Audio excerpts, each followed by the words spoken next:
नमस्कार, संसद टीवी में आपका स्वागत है। मैं हूं प्रतिबिंब शर्मा और आप देख रहे हैं टॉप न्यूज़। टॉप न्यूज़ में देश दुनिया की तमाम बड़ी खबरों के साथ खेल जगत और आर्थिक जगत के समाचार। तो शुरुआत करते हैं हेडलाइंस के साथ। ब्रिटेन का प्रधानमंत्री पद संभालते ही ऋषि सुनक ने किया मंत्रिमंडल का विस्तार। आर्थिक स्थिरता के लिए नए चांसलर जेरेमी हंट कैबिनेट में बरकरार। भारतीय मूल की सुएला ब्रेवरमैन की गृह सचिव के रूप में वापसी। बांग्लादेश में चक्रवात सितरंग का सितम, 35 लोगों की मौत, हवाई सेवा बाधित। भारत के पूर्वोत्तर में कमजोर पड़ा चक्रवाती तूफान, लेकिन कई राज्यों में भारी बारिश की भविष्यवाणी। सर्च इंजन गूगल की मनमानी पर सीसीआई ने फिर लगाया जुर्माना। मनमानी करने पर 936 करोड़ रुपए का लगा जुर्माना। नियमों को धत्ता बताने पर गत सप्ताह भी 1337 करोड़ रुपए का फाइन लगा। इनके लिए काम करने वाला एक पूर्व अमेरिकी फाइटर पायलट ऑस्ट्रेलिया से गिरफ्तार। अमेरिकी पायलट पर चीनी वायुसेना के पायलट्स को ट्रेनिंग देने का आरोप।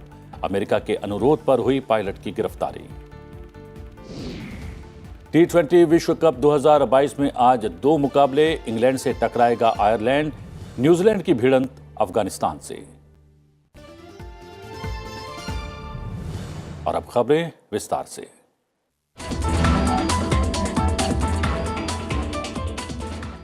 ऋषि सुनक ने महाराजा चार्ल्स तृतीय के साथ मुलाकात के बाद औपचारिक रूप से भारतीय मूल के पहले ब्रिटिश प्रधानमंत्री के रूप में कार्यभार संभाल लिया है। इससे पहले उन्हें दिवाली के दिन निर्विरोध कंजर्वेटिव पार्टी का नया नेता चुना गया था। महाराजा से मुलाकात के बाद ऋषि सुनक ने कहा कि उन्होंने नई सरकार बनाने के लिए महाराजा चार्ल्स तृतीय के निमंत्रण को स्वीकार कर लिया है। उन्होंने ये भी कहा कि हमारा देश रूस यूक्रेन युद्ध और महामारी के कारण गंभीर आर्थिक संकट का सामना कर रहा है। कुछ गलतियां हुई थीं और उन्हें दुरुस्त करने के लिए उन्हें चुना गया है और गलतियों को ठीक करने का काम तुरंत शुरू हो रहा है। ऋषि सुनक ने कहा कि आज हम जिन चुनौतियों का सामना कर रहे हैं उनसे सहानुभूतिपूर्ण तरीके से निपटने का आपसे वादा करता हूं। I will place economic stability and confidence at the heart of this government's agenda. This will mean difficult decisions to come. But you saw me during COVID doing everything I could to protect people and businesses with schemes like furlough. There are always limits, more so now than ever. But I promise you this. Rishi Sunak पिछले 210 सालों में Britain के सबसे कम उम्र के प्रधानमंत्री हैं। सुनक ने ऐसे समय में सत्ता की कमान संभाली है जब ब्रिटेन धीमी गति से विकास, उच्च मुद्रास्फीति, यूक्रेन युद्ध के मद्देनजर ऊर्जा की कीमतों में बढ़ोतरी और बजट घाटा जैसे मुद्दों से जूझ रहा है, जिसने अंतर्राष्ट्रीय स्तर पर देश की वित्तीय विश्वसनीयता को कमजोर किया है। उनका पहला काम ब्रिटेन की अंतर्राष्ट्रीय वित्तीय विश्वसनीयता को बहाल करना होगा, क्योंकि निवर्तमान प्रधानमंत्री लिज ट्रस की करों में कटौती किए जाने की योजना और एक महंगे ऊर्जा मूल्य गारंटी ने बॉन्ड बाजार को झकझोर दिया है। उनके पास कर दरों को बढ़ाने और खर्च में कटौती करने के अलावा कोई विकल्प नहीं होगा, जो अलोकप्रिय होगा और इसके अप्रत्याशित राजनीतिक परिणाम भी हो सकते हैं। इससे पहले निवर्तमान प्रधानमंत्री लिज ट्रस ने सुबह 10 डाउनिंग स्ट्रीट में अपनी अंतिम कैबिनेट बैठक की अध्यक्षता की और उसके बाद उन्होंने महाराजा को औपचारिक रूप से अपना इस्तीफा सौंप दिया। ब्रिटिश प्रधानमंत्री ऋषि सुनक ने मंगलवार को अपने कैबिनेट का विस्तार किया। सुनक ने अपने कैबिनेट में आर्थिक स्थिरता के लिए नए चांसलर जेरेमी हंट को बनाए रखने का फैसला किया और भारतीय मूल की सुएला ब्रेवरमैन को गृह सचिव के रूप में वापस लाए। इसके अलावा जेम्स क्लीवरली सनक के वफादार नहीं होने के बावजूद विदेश सचिव के रूप में अपने पद पर बने रहेंगे। आपको बता दें कि ब्रेवरमैन ने पिछले हफ्ते अपना त्यागपत्र दे दिया था। विदेश मंत्री एस जयशंकर ने मंगलवार को ब्रिटेन के पहले भारतीय मूल के प्रधानमंत्री के रूप में ऋषि सुनक के पदभार संभालने के दिन अपने ब्रिटिश समकक्ष जेम्स क्लीवरली से बातचीत की। एक ट्वीट में विदेश मंत्री एस जयशंकर ने इस मुलाकात के बिंदुओं को स्पष्ट करते हुए कहा कि दोनों ने आतंकवाद विरोधी सहयोग, द्विपक्षीय संबंधों और यूक्रेन संघर्ष पर चर्चा की। ब्रिटेन में ऋषि सुनक के प्रधानमंत्री बनने को लेकर सोशल मीडिया पर पोस्ट करके कांग्रेस के नेता पी चिदम्बरम और शशि थरूर बुरी तरह से फंस गए हैं। कांग्रेस ने खुद इन दोनों नेताओं के बयानों से किनारा कर लिया है। पी चिदम्बरम और शशि थरूर ऋषि सुनक के ब्रिटेन का पीएम बनने के बहाने सत्ताधारी दल भाजपा पर निशाना साधते हुए उन्होंने कहा था कि बीजेपी को ब्रिटेन से सबक लेने की आवश्यकता है। कांग्रेस ने मंगलवार को अपने साथियों के बयान से किनारा कर लिया। सचिव जयराम रमेश ने कहा कि भारत में अल्पसंख्यक समुदायों के कई व्यक्ति राष्ट्रपति और मुख्यमंत्री बने हैं। ऐसे में भारत को किसी से सबक लेने की जरूरत नहीं है, क्योंकि ये देश अनेकता में एकता की मिसाल रहा है। उपराष्ट्रपति जगदीप धनखड़ आज अमृतसर के दौरे पर रहेंगे। इस दौरान वो दोपहर 12:30 बजे श्री दरबारा साहिब जाएंगे। उपराष्ट्रपति का 2 बजे जलियांवाला बाग जाने का भी कार्यक्रम है। दोपहर 2:40 पर दुर्गियाना मंदिर और 3:40 पर राम तीर्थ के दर्शन करने वाले हैं। इससे पहले उपराष्ट्रपति ने मंगलवार को राजस्थान में सुरही जिले के आबू रोड में प्रजापिता ब्रह्म कुमारी संस्थान की 85वीं वर्षगांठ के अवसर पर आयोजित कार्यक्रम को संबोधित किया और कहा कि भारत ही एकमात्र ऐसा देश है जो विश्व के कल्याण की बात कर रहा है। संविधान निर्माताओं की कल्पना थी कि राज्यसभा अपने आचरण से, अपने कार्यकलापों से, अपनी दूरदृष्टि से देश को एक नई दिशा दे। यहां से मैं शक्ति लेकर जा रहा हूं कि राज्यसभा के हर सदस्य को मैं प्रेरित करूंगा, उनसे अनुशंसा करूंगा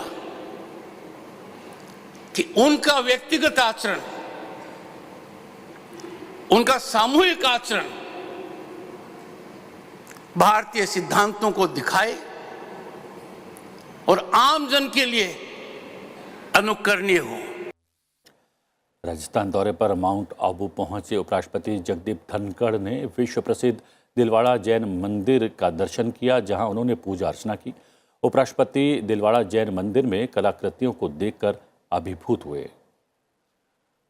उपराष्ट्रपति जगदीप धनखड़ ब्रह्म कुमारी संस्थान के कार्यक्रम के बाद नाथद्वार के श्री नाथ जी में मंदिर पहुंचे और भगवान श्री नाथ जी के दर्शन कर देश की खुशहाली की कामना की।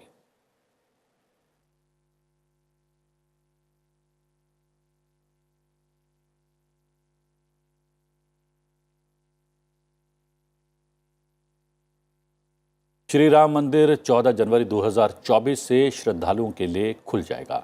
अयोध्या में बनने जा रहे भव्य राम मंदिर का 50% काम पूरा कर लिया गया है और कार्य की प्रगति संतोषजनक है। जनवरी 2024 में भक्तों के लिए इस राम मंदिर को खोल दिया जाएगा और भगवान राम और दूसरे भगवान की मूर्तियां भी स्थापित कर दी जाएंगी। अयोध्या में राम मंदिर का निर्माण करा रहे श्री राम जन्मभूमि तीर्थ क्षेत्र ट्रस्ट ने कहा कि मंदिर निर्माण का 50% कार्य पूरा हो चुका है और कार्य प्रगति संतोषजनक है। ट्रस्ट ने दीपावली के एक दिन बाद मंगलवार को मीडिया को उस जगह जाने की इजाज़त दी जहां से मंदिर निर्माण की प्रगति का जायजा लिया जा सकता है। मंदिर निर्माण में 1800 करोड़ रुपए खर्च होने का अनुमान है। साथ ही मंदिर का प्रथम तल दिसंबर 2023 तक बनकर तैयार हो जाएगा। उसके बाद मकर संक्रांति पर 14 जनवरी 2024 को मंदिर में भगवान राम की प्राण प्रतिष्ठा की जाएगी और उसे श्रद्धालुओं के लिए खोल दिया जाएगा। काम की प्रगति बहुत संतोषजनक, समाधानकारक। पहले मैं कल्पना करता था इतना हो जाएगा तो ठीक है, अब वो कल्पना विश्वास में बदल गई है और जो सोचते थे उससे भी दुगना काम हो जाएगा।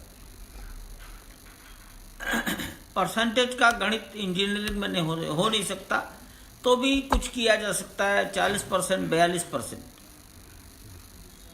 कुल मिलाकर ग्राउंड फ्लोर अपने घोषित समय से पहले कंप्लीट हो जाएगी। हिमाचल प्रदेश विधानसभा चुनाव के लिए नामांकन भरने का काम मंगलवार को पूरा हो गया। राज्य में नई विधानसभा के चुनाव के लिए 12 नवंबर को मतदान कराया जाएगा। 68 सदस्यों वाली विधानसभा के लिए अभी तक कई प्रत्याशी नामांकन भर चुके हैं। पर्चों की जांच 27 अक्टूबर को की जाएगी। 29 अक्टूबर तक नाम वापस लिए जा सकेंगे। चक्रवाती तूफान सितरंग और कमजोर पड़कर कम दबाव के क्षेत्र में बदल गया है। मौसम विभाग के मुताबिक चक्रवाती तूफान के प्रभाव से अरुणाचल प्रदेश, पूर्वोत्तर असम, मेघालय और नागालैंड में भारी वर्षा होने की संभावना है। वहीं चक्रवात सितरंग के कारण बांग्लादेश में 35 लोगों की मौत हो गई है। बंगाल की खाड़ी में बने उष्ण कटिबंधीय चक्रवात सितरंग के बांग्लादेश के तट की ओर बढ़ने से पहले अधिकारियों को हजारों लोगों को सुरक्षित स्थानों पर पहुंचाना पड़ा।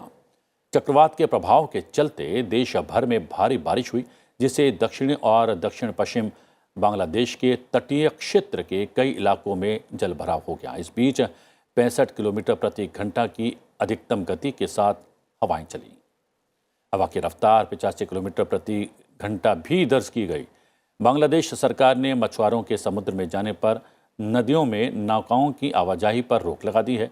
3 हवाई अड्डों को बंद भी कर दिया गया है और अधिकारियों को सतर्क रहने के आदेश जारी किए गए हैं।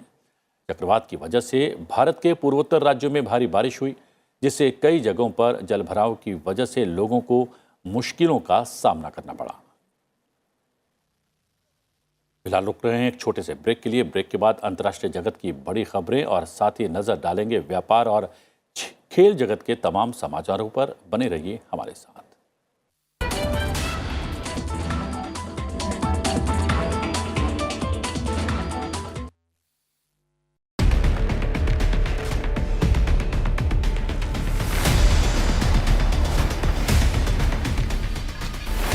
Nature and You, the Environment Series. Aim is to awake and aware people to protect our environment, be it climate or wildlife crisis, depletion of ocean resources, waste management issues. Only on Sunset TV.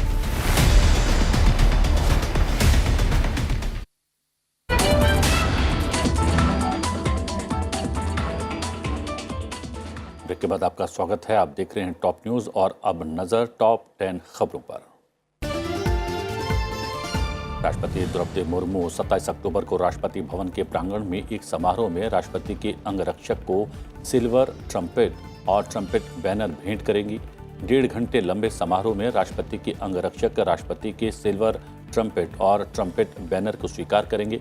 इसके पश्चात प्रस्तुति parade के बाद एक श्रव्य दृश्य प्रस्तुति भी होगी, जिसमें सिल्वर ट्रम्पेट और ट्रम्पेट बैनर के इतिहास और राष्ट्रपति के अंगरक्षक की आधुनिक भूमिका के महत्व पर प्रकाश डाला जाएगा। केंद्रीय गृह मंत्री और सहकारिता मंत्री अमित शाह गुजरात दौरे पर हैं। आज वो गांधीनगर में नशीली दवाओं की तस्करी और राष्ट्रीय सुरक्षा और जब्त नशीले पदार्थों के विनाश पर क्षेत्रीय बैठक में मुख्य अतिथि के तौर पर शामिल होंगे।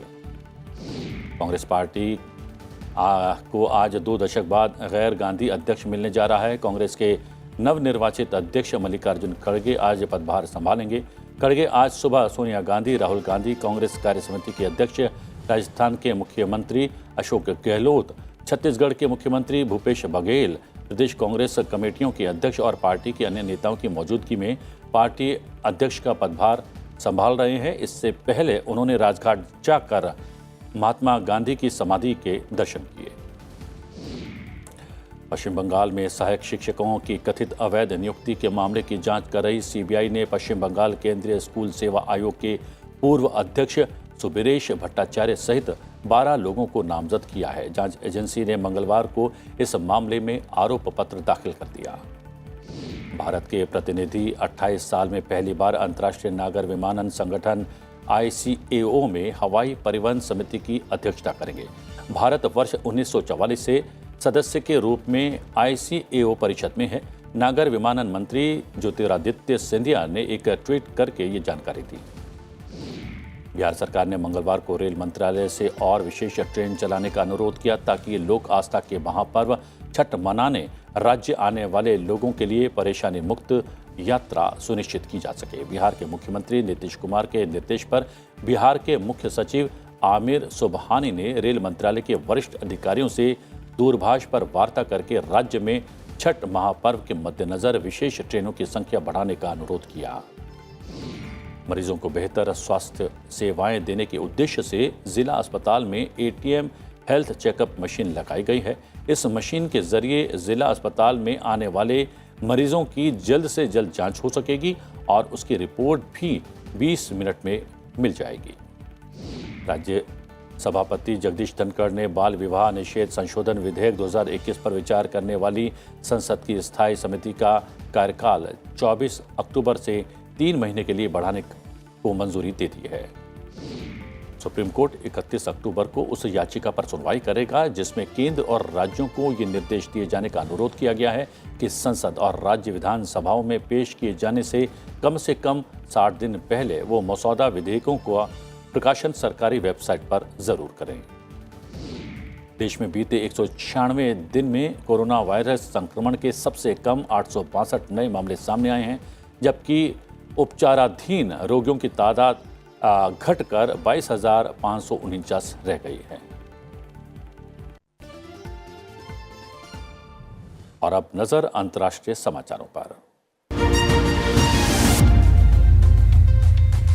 चीन के लिए काम करने वाले एक पूर्व अमेरिकी फाइटर पायलट को ऑस्ट्रेलिया से गिरफ्तार कर लिया गया है। ये अमेरिकी पायलट चीनी वायुसेना के पायलट्स को फ्लाइंग इंस्ट्रक्टर के तौर पर ट्रेनिंग दिया करता था। ऑस्ट्रेलिया ने बताया कि इस पूर्व पायलट को अमेरिका के अनुरोध पर गिरफ्तार किया गया है। अब इसे अमेरिका प्रत्यर्पित करने की तैयारी की जा रही है। ऑस्ट्रेलियाई पुलिस के मुताबिक डैनियल एडमंड दुग्गन नामक इस पायलट को न्यू साउथ वेल्स के ऑरेंज में गिरफ्तार किया गया। एडमंड को गिरफ्तार करने के तुरंत बाद अदालत में पेश किया गया। जज ने डैनियल को जमानत देने से इनकार करते हुए जेल भेज दिया। ऑस्ट्रेलियाई पुलिस अब औपचारिक प्रत्यार्पण कार्रवाई पूरी कर रही है। आपको बता दें कि FBI दुग्गन की लंबे समय से तलाश कर रही थी। पायलट के ऑस्ट्रेलिया में मौजूद होने का पता चला तो गिरफ्तारी के लिए तत्काल अनुरोध किया गया। रूस यूक्रेन युद्ध के दौरान बन रहे हालातों के बीच यूक्रेन में भारतीय दूतावास ने एक बार फिर भारतीयों के लिए एडवाइजरी जारी की है। एडवाइजरी में सभी भारतीयों से तुरंत यूक्रेन देश छोड़कर सुरक्षित जगह जाने की अपील की गई है। दूतावास ने साफ तौर पर कहा है कि 19 अक्टूबर को दूतावास द्वारा जारी एडवाइजरी के क्रम में यूक्रेन में सभी भारतीय नागरिकों को उपलब्ध साधनों से तुरंत यूक्रेन छोड़ने की सलाह दी जाती है। आपको बता दें कि यूक्रेन में बिगड़ती सुरक्षा स्थिति के बाद 1 हफ्ते से भी कम समय के बाद एक और नई एडवाइजरी जारी की गई है। रूस यूक्रेन युद्ध स्थिति गंभीरता की हद पर जा रहा है। अमेरिकी राष्ट्रपति जो बाइडेन ने कहा है कि अगर रूस यूक्रेन के खिलाफ परमाणु बम का इस्तेमाल करता है तो बड़ी गलती होगी। बाइडेन ने कहा कि रूस ने नोटिस दिया है कि वो यूक्रेन में युद्ध को लेकर बढ़े तनाव के बीच अपनी परमाणु क्षमताओं का नियमित अभ्यास करने का इरादा रखता है। बाइडेन ने रूस पर यूक्रेन के परमाणु संयंत्र ठिकानों में बम रखने का भी आरोप लगाया। इस बीच रूस के राष्ट्रपति पुतिन हथियारों के उत्पादन को बढ़ावा देने की तैयारी में है। रूस ने यूक्रेन की बायोलॉजिकल लैब्स पर दावों की UN जांच की मांग की है। व्हाइट हाउस ने वैश्विक स्तर पर कोविड-19 के खिलाफ टीकों की आपूर्ति में भारत की महत्वपूर्ण भूमिका को स्वीकार किया है। उसने कहा है कि भारत दुनिया के लिए टीकों का एक महत्वपूर्ण निर्माता है। व्हाइट हाउस में कोविड-19 वायरस प्रतिक्रिया समन्वयक डॉक्टर आशीष झा ने कहा कि अपनी अविश्वसनीय विनिर्माण क्षमता के कारण भारत टीकों का एक प्रमुख निर्यातक रहा है। उन्हें लगता है कि भारत दुनिया के लिए टीकों का एक महत्वपूर्ण निर्माता है। ये सिर्फ भारत के लिए ही नहीं बल्कि पूरी दुनिया के लिए एक महत्वपूर्ण बात है। पाकिस्तान के पूर्व प्रधानमंत्री इमरान खान ने 28 अक्टूबर को अपना बहुचर्चित मार्च शुरू करने की घोषणा कर दी है।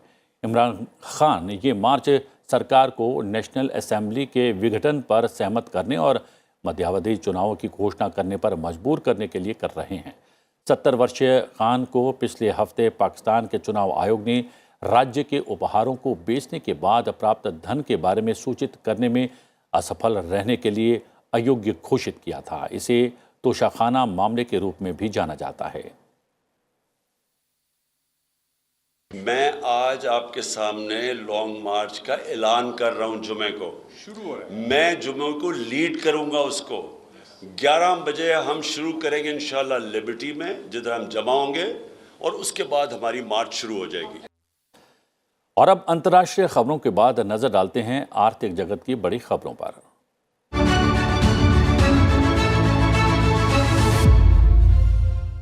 सर्च इंजन गूगल की मनमानी पर सीसीआई ने एक बार फिर से 936 करोड़ रुपए का जुर्माना लगाया है। सीसीआई का आरोप है कि टेक जगत का बड़ा खिलाड़ी होने की वजह से गूगल कारोबार के मामले में मनमानी कर रहा है, जिसके चलते उस पर यह जुर्माना लगाया गया है।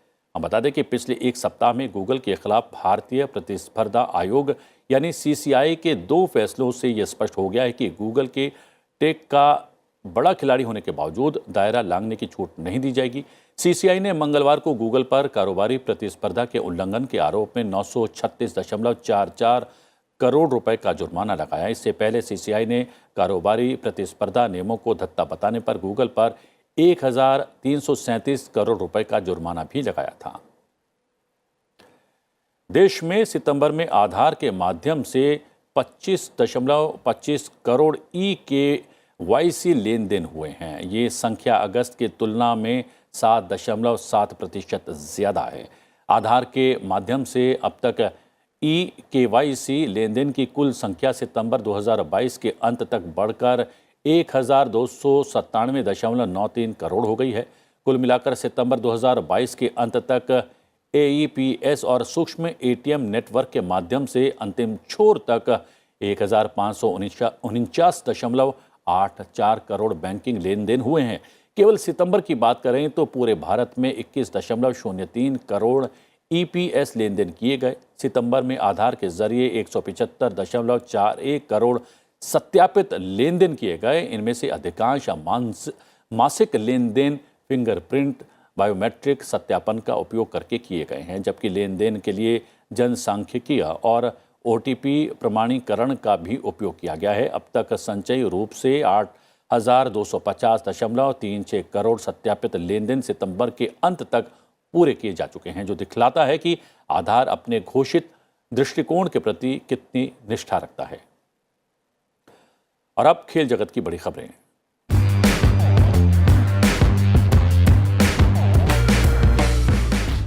T20 विश्व कप में मेजबान ऑस्ट्रेलिया ने वापसी कर ली है। मंगलवार को श्रीलंका के साथ हुए मुकाबले को ऑस्ट्रेलिया ने 7 विकेट से अपने नाम कर लिया। श्रीलंका ने पहले बल्लेबाजी करते हुए 20 ओवर में 6 विकेट खोकर 157 रन बनाए, जिसके जवाब में उत्तरी ऑस्ट्रेलिया की टीम ने लक्ष्य 16.3 ओवर में हासिल कर लिया। सुपर 12 के पहले मुकाबले में न्यूजीलैंड के हाथों मैच गंवाने के बाद ऑस्ट्रेलिया के लिए इस मैच में जीत हासिल करना बेहद ज़रूरी था। ऐसे में वो इस जीत के साथ विश्व कप में अपने आगे के सफर को जारी रखने में कामयाब हुई। ऑस्ट्रेलिया में चल रहे T20 विश्व कप 2022 के दौरान आज 2 मुकाबले खेले जाएंगे। पहला मुकाबला इंग्लैंड और आयरलैंड के बीच खेला जाएगा। विश्व कप 2022 में दोनों ही टीमों का ये दूसरा मुकाबला है। इंग्लैंड अपना पहला मुकाबला जीतकर 2 अंक हासिल कर अपने ग्रुप में दूसरे स्थान पर है, जबकि आयरलैंड को अपने पहले मुकाबले में हार का सामना करना पड़ा था। ऐसे में अगर आयरलैंड को विश्व कप में अपने आगे के सफर की उम्मीदों को जिंदा रखना है तो उसे इस मैच में जीत हासिल करनी होगी। दोनों टीमों के बीच ये मुकाबला 9:30 बजे मेलबर्न में शुरू होगा। T20 विश्व कप का दूसरा मुकाबला अफगानिस्तान और न्यूजीलैंड के बीच खेला जाएगा। विश्व कप के अपने पहले मैच में न्यूजीलैंड ने ऑस्ट्रेलिया को शिकस्त दी थी, जबकि अफगानिस्तान को अपने पहले मुकाबले में हार का सामना करना पड़ा था। दोनों ही टीमों के बीच मुकाबला मेलबर्न में ही दोपहर 1:30 बजे से शुरू होने वाला है। ओडिशा सरकार ने मंगलवार को राज्य के लगभग 100 खिलाड़ियों को 36वें राष्ट्रीय खेल 2022 गुजरात में उनके उत्कृष्ट प्रदर्शन के लिए कुल 3.16 करोड़ रुपए के विशेष नगद पुरस्कारों से सम्मानित किया। खेल मंत्री Tushar Kanti Behera, Odisha hockey promotion council के अध्यक्ष दिलीप तिर्की और खेल सचिव आर विनील कृष्ण ने मंगलवार को कलिंग स्टेडियम में आयोजित एक समारोह में ये पुरस्कार प्रदान किए। टॉप न्यूज में फिलहाल इतना ही। आपको छोड़े जाते हैं आज के दिन यानी 26 अक्टूबर के आज के इतिहास के साथ। आप देखते रहिए संसद टीवी। मुझे दीजिए आज्ञा।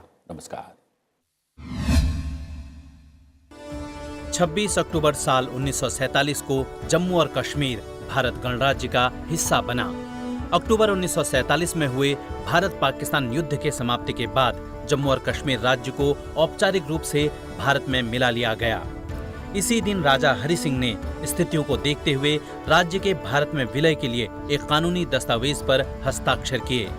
इस दस्तावेज को इंस्ट्रूमेंट ऑफ एक्सेशन कहा गया। उन्होंने इस दस्तावेज को भारतीय स्वतंत्रता कानून 1947 के तहत साइन किया और अंततः इसे साइन करते ही राजा हरि सिंह जम्मू और कश्मीर को भारत के प्रभुत्व वाला राज्य मानने पर सहमत हो गए। 26 अक्टूबर साल 1890 को गणेश शंकर विद्यार्थी का जन्म उत्तर प्रदेश के इलाहाबाद यानी आज के प्रयागराज में हुआ। वे भारतीय इतिहास के एक संवेदनशील पत्रकार होने के साथ ही सच्चे देशभक्त, समाज सेवी, स्वतंत्रता संग्राम के सक्रिय कार्यकर्ता थे। उन्होंने अपनी लेखनी के जरिए अंग्रेजों के खिलाफ बुलंद आवाज उठाई। पत्रकारिता के करियर के दौरान उन्होंने पत्रिका प्रताप की स्थापना की। उन्हें हिंदी पत्रकारिता का प्रमुख स्तंभ माना जाता है। गणेश शंकर विद्यार्थी ने करशाह, जमींदार, पूंजीपति और उच्च जाति के खिलाफ हमेशा अपनी आवाज को बुलंद रखा। गणेश शंकर विद्यार्थी पत्रकारिता जगत का एक ऐसा नाम था जिनकी लेखनी से ब्रिटिश सरकार भी डरती थी।